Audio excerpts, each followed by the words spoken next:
Hare Krishna. Ignorance is bad, but illusion is worse. Ignorance refers to the state of not knowing, whereas illusion refers to the state of knowing wrong. That is, having a misconception, misperception, misjudgment.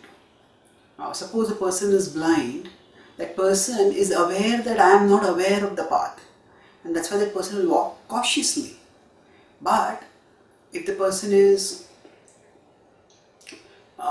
say, having cataract, and because of that, that person sees a ditch to be further away from what it actually is, then that person will walk nonchalantly and fall right into the ditch because of having a deluded vision, illusory perception.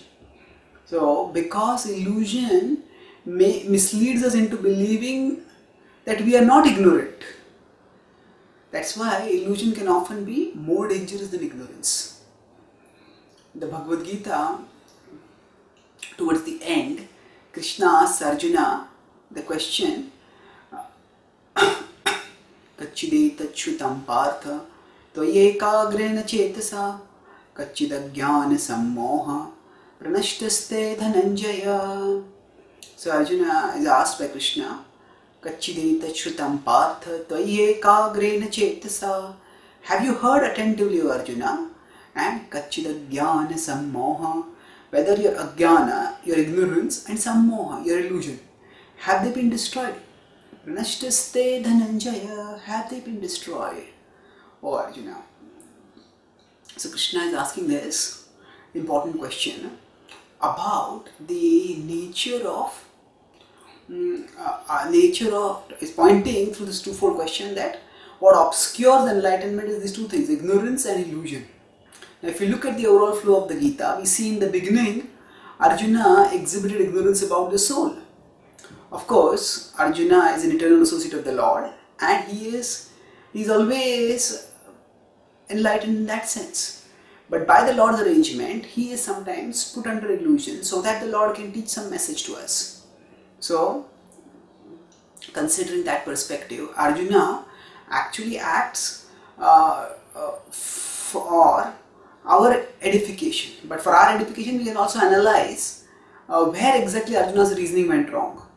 So Arjuna was seeing all the assembled warriors, the bodily conception, mistaking them to be their bodies. He was thinking that the destruction of their bodies would be their death, and he did not want to kill them. So he was grieving.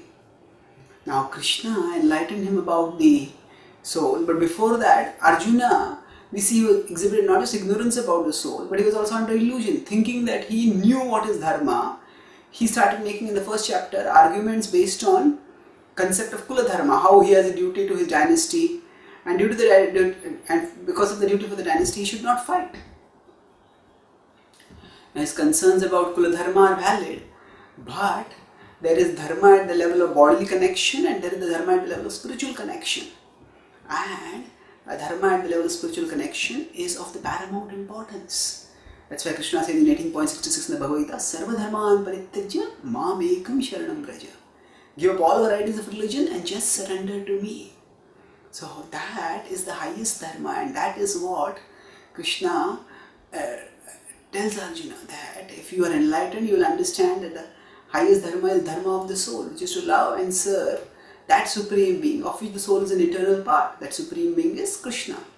So now we see in the light of Arjuna's ignorance and illusion, when we see Krishna's question whether Kachidajnana sammoha pranashtas, whether it has been destroyed. So Krishna is asking Arjuna that you had your own illusory conceptions of what is dharma. Have you now been freed from those conceptions? In our case also, we may hear the Bhagavad Gita and think, oh, I know all this, I'm no longer in ignorance, I know this. But do we actually know? Superficially we may think we know, but deep down we may have different conceptions, some other conceptions of what we should be doing in our life. And only when we were studying the Bhagavad Gita, let the Gita's wisdom challenge and counter our inner misconceptions. Only then will we become enlightened, will we become free from ignorance as well as illusion, and will march towards eternal happiness with Krishna. Thank you. Hare Krishna.